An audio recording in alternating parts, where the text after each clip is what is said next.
Hi everyone, Intuitive Edge. So I want to share some thoughts that I had. I actually woke up the other morning with this just racing through my head, and I actually had to go write some of it down. And that I was thinking about the obsession that our society has with our carbon footprint. Now, I'm hoping I can explain what I mean and hope you'll bear with me as I kind of delve into this a little bit. But I think that while we focus on the external of the carbon footprint and trying to control people into modifying their behavior through force, I think that we're neglecting an important principle, a natural law principle, and we're neglecting to understand our karmic footprint. Now, our karmic footprint is the impact that we have on others. It is our lasting legacy. It's what we really take with us when we die. You know, they say you can't take it with you, but all that you've learned and all that you've gained and the wisdom that you shared and the positive impacts that you've had on others, those things you do take with you. And those things are also held in memory by those that loved you when you pass on.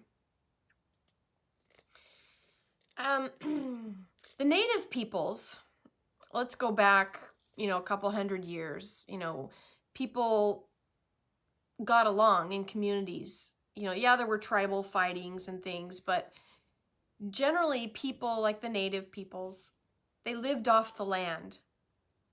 And they had a respect for nature and for understanding. They actually knew how to work with nature.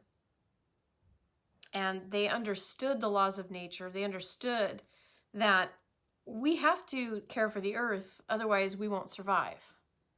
And so they learned how to cooperate with natural law, with nature. But they also learned in the process the importance of caring for others too. So our karmic footprint is us understanding and connecting with the source that gives us life.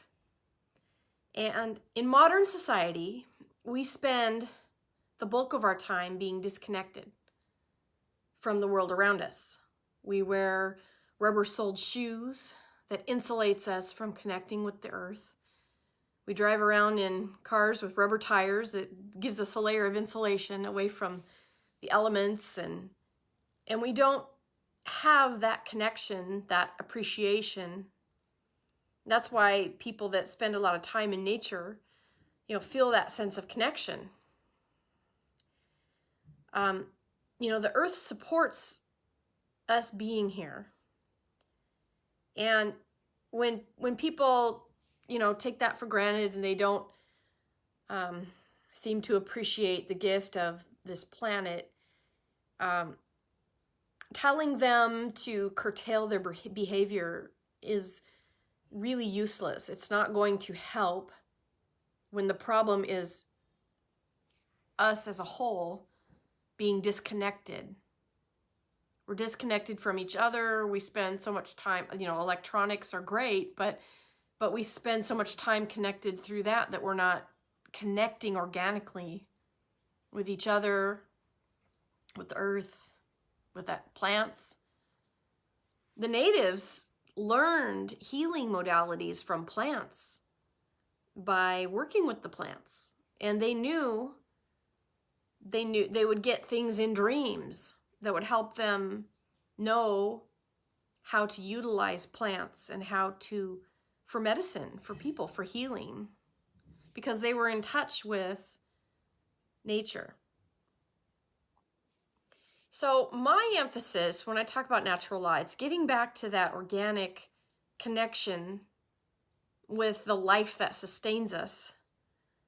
And when we get into, as a society, when we get into trying to modify people's behavior, we're missing the point that nothing is ever done by force that comes out to be good.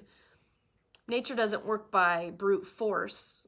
The process of life, when it's given the right environment, it just naturally grows. You put a seed in dirt and you nurture it. You don't have to force it to grow. It will grow on its own. Just give it the right environment and it will grow.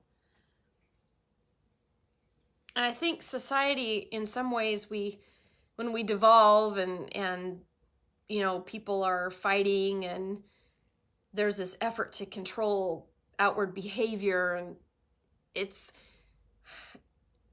that's a symptom of a bigger problem, of ignoring our karmic influence on the planet and not our carbon influence. We have to get back to caring for people and coming from a place of compassion and love and not force and not telling people what to do, but empowering people to be their best selves. And that's done by, being in nature, really. That's our blueprint. When we fall off our mark and lose our way, we can always come back to that. That's the blueprint to help us get back. When we look at how nature nurtures and provides, the littlest creature has what it needs generally. Doesn't need to be forced. It just needs to be given the right environment. That's all. And we're no different. We're no different. So think about your karmic footprint rather than your carbon footprint. But think about that. Think about ways in which you can be kinder. If you find yourself angry and you're so mad at Trump, or you're mad at the world, or, think about that. That's affecting you. Not really anyone else, it's affecting you. Take some time out in nature and connect with who you really want to be and what this life is about for you. What are you here to do? What's your purpose? What is your passion? And we can connect to that when we connect with the sustaining life around us and learn to work with nature rather than against it. So those are some of my thoughts. If you like this channel, please consider subscribing. Leave a like if you like to. And I will see you in the next video. This is Intuitive Edge. Bye for now.